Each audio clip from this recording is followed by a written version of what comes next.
കുന്നുകുഴി വാർഡിലെ മുൻ കൗൺസിലറായിരുന്ന തിരുവനന്തപുരത്തെ വളരെ ഡൈനാമിക് ആയിട്ടുള്ള പാർട്ടിയുടെ ലോക്കൽ കമ്മിറ്റി സെക്രട്ടറി കൂടിയായിരുന്ന IP ബിനു അദ്ദേഹത്തെ അറസ്റ്റ് ചെയ്യുന്നതിന് മുമ്പ് ഏതാനും മിനിറ്റ് മുമ്പ് ഒരു ഫേസ്ബുക്ക് പോസ്റ്റ് ഇട്ടു. വളരെയധികം വൈറലായ ഒരു പോസ്റ്റാണ്.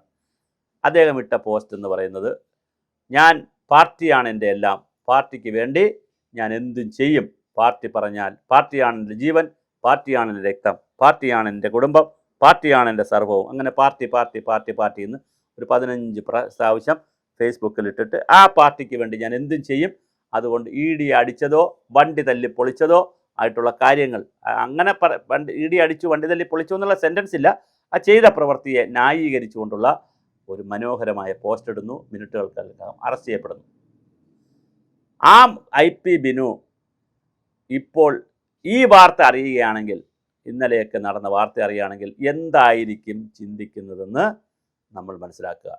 IP ബിനു അടക്കം 10-30 പേര് 30 ദിവസത്തിലധികമായി അകത്ത് കിടക്കുകയാണ്. അവർ ധരിച്ചത് 8-10 ദിവസം, ഒരു 7 ദിവസത്തിനപ്പുറം പോവില്ല, 7 ദിവസം കൊണ്ട് പുറത്തിറങ്ങാം, പാർട്ടി വിചാരിച്ചാൽ നല്ല വക്കീലിനെ വയ്ക്കും, മാക്സിമം പോയാൽ ഒരു 14 ദിവസം, 14 ദിവസം കഴിയുമ്പോൾ സുഖമായി ഇറങ്ങാം എന്നവർ ധരിച്ചു. 30 ദിവസമായി ഇറങ്ങാൻ പറ്റിയിട്ടില്ല എന്ന് മാത്രമല്ല, 60 ദിവസമായി ഇറങ്ങാൻ പറ്റിയിട്ടില്ല എന്ന് മാത്രമല്ല, കോടതി അവരുടെ വാദം മുഖവിലയ്ക്ക് പോലും എടുക്കാതെയാണ് കോടതി മുമ്പോട്ട് പോകുന്നത്. ഇനി ഒരു 30 ദിവസം കൂടെ ഉണ്ട്, അതിനകത്ത് കുറ്റപത്രം കൊടുത്താൽ അവർക്ക് ബുദ്ധിമുട്ട് വരും പുറത്തിറങ്ങാൻ. അഥവാ കുറ്റപത്രം കൊടുത്തില്ലെങ്കിൽ കോൺഗ്രസും CPM-ഉം തമ്മിൽ കളിക്കുകയാണെന്നുള്ള രീതിയിൽ BJP വലിയ രാഷ്ട്രീയ ആയുധമാക്കും, രാഷ്ട്രീയ പ്രചരണം നടത്തും. അതിനൊരു സാധ്യത, അതിനോട് റിസ്ക് എടുക്കാൻ രമേശ് ചെന്നിത്തല തയ്യാറാകുമെന്ന് കരുതുന്നില്ല. അതുകൊണ്ട് തന്നെ 60 ദിവസം എന്നുള്ളത് ഒരു 70-75 ദിവസമാകുമ്പോൾ കുറ്റപത്രം സമർപ്പിക്കും. കുറ്റപത്രം കൊടുത്താൽ 90 ദിവസത്തിനകം ഇറങ്ങാൻ കഴിയില്ല, 90 ദിവസം കഴിയുമ്പോൾ ഇറങ്ങാൻ കഴിയില്ല, വിചാരണ തടവുകാരായി കിടക്കേണ്ടി വരും. പിന്നെ ജാമ്യം കിട്ടിയാൽ മാത്രമേ പുറത്തിറങ്ങാൻ കഴിയുകയുള്ളൂ. ഇതിനിടയിൽ നടന്ന വളരെ കൗതുകപരമായൊരു കാര്യം, കമ്മ്യൂണിസ്റ്റ് പാർട്ടിയുടെ ചരിത്രത്തിലാദ്യമായി, SFIയുടെ ചരിത്രത്തിലാദ്യമായി, DYFIയുടെ ചരിത്രത്തിലാദ്യമായിട്ടാണ് പാർട്ടിക്ക് വേണ്ടി ചെയ്ത ഒരു പ്രവൃത്തിയെ പാർട്ടി തള്ളിപ്പറയുന്നത്. നാളിതുവരെ അങ്ങനെ തള്ളിപ്പറഞ്ഞിട്ടില്ല. കൊലപാതകങ്ങൾ നടന്നപ്പോൾ പോലും, എതിരാളിയെ വെട്ടിക്കൊന്നപ്പോൾ പോലും പാർട്ടി സഖാവാണ് അത് ചെയ്തിട്ടുള്ളതെങ്കിൽ അവരെ രക്ഷിക്കുന്ന, അവർക്ക് വേണ്ടി കേസ് പറയുന്ന, അവരുടെ കുടുംബ സഹായ ഫണ്ട് പിരിക്കുന്ന, അവരെ ജയിലിലേക്ക് പൂമാലയിട്ട് വിടുന്ന, ജയിലിൽ നിന്ന് ഇറങ്ങി വരുമ്പോൾ പൂമാലയിട്ട് സ്വീകരിക്കുന്ന, വളരെ വലിയ സപ്പോർട്ട് കൊടുക്കുന്ന പ്രസ്ഥാനങ്ങളാണ് കമ്മ്യൂണിസ്റ്റ് പ്രസ്ഥാനം. പ്രത്യേകിച്ച് CPM-ഉം DYFIയും SFIയും CIT അടക്കമുള്ള വലിയ സംവിധാനം. ഒരു കാരണവശാലും അവർ ഒരിക്കലും തള്ളിപ്പറഞ്ഞിട്ടില്ല. ഒരു സഖാവ് ചെയ്ത ഒരു സൽപ്രവൃത്തിയെയും ദുഷ്ടപ്രവൃത്തിയെയും ഒന്നിനെയും തള്ളിപ്പറഞ്ഞിട്ടില്ല. കറക്റ്റ് ചെയ്തെടുക്കും. ചിലപ്പോൾ ചിലരെ പുറത്ത് നിർത്തും, അകത്ത് നിർത്തും, പാർട്ടി മെമ്പർഷിപ്പ് കൊടുക്കില്ല, അല്ലെങ്കിൽ നടപടി, അത് വേറെ കാര്യം. പക്ഷേ പൊതുസമൂഹത്തിൻ്റെ മുന്നിൽ അവരെ പൊതിഞ്ഞെടുക്കും.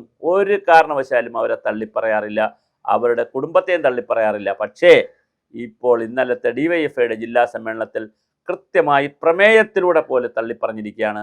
EDയെ തല്ലിയത് ശരിയായില്ല, EDയുടെ വാഹനം തല്ലിയത് ശരിയായില്ല, അത് യാതൊരു സെൻസിബിലിറ്റി ഇല്ലാതെ DYFI ചെയ്ത പണിയാണ്, അതുകൊണ്ട് ഞങ്ങൾക്കിതിൽ പങ്കില്ല എന്നാണ് DYFI പറഞ്ഞിരിക്കുന്നത്. അത് ചരിത്രത്തിലാദ്യമായിട്ടാണ് അങ്ങനെ ഒരു സംഘടന പറയുന്നത്. ഞങ്ങൾക്കിതിൽ പങ്കില്ല എന്ന് പറയുന്നത് ചരിത്രത്തിലാദ്യമായിട്ടാണ്.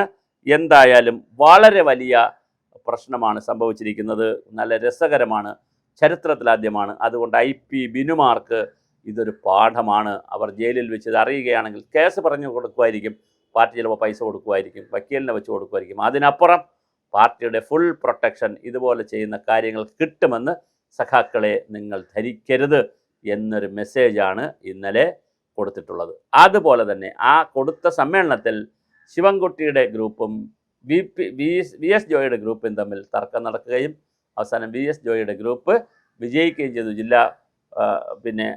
ജില്ലയിലെ ആര് പ്രസിഡന്റ് ആവണം, സെക്രട്ടറി ആവണം, ആര്യ രാജേന്ദ്രനെ പ്രസിഡന്റ് ആക്കണം എന്നുള്ളൊരു വിഭാഗം പറഞ്ഞു. മറ്റൊരു വിഭാഗം ഇപ്പോഴത്തെ ശ്യാമയെ, ഇപ്പോൾ പ്രസിഡൻ്റായിട്ടുള്ള ശ്യാമയെ പ്രസിഡന്റ് ആക്കണമെന്ന് പറഞ്ഞു.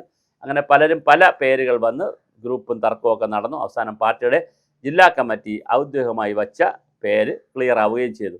എന്തായാലും ഒരു കാര്യം വളരെ കൃത്യമാണ്, വളരെ കൃത്യമാണ്. CPM ഒരുപാട് മാറിയിരിക്കുന്നു. DYFIയും SFIയും മാറ്റത്തിൻ്റെ പാതയിലാണ്.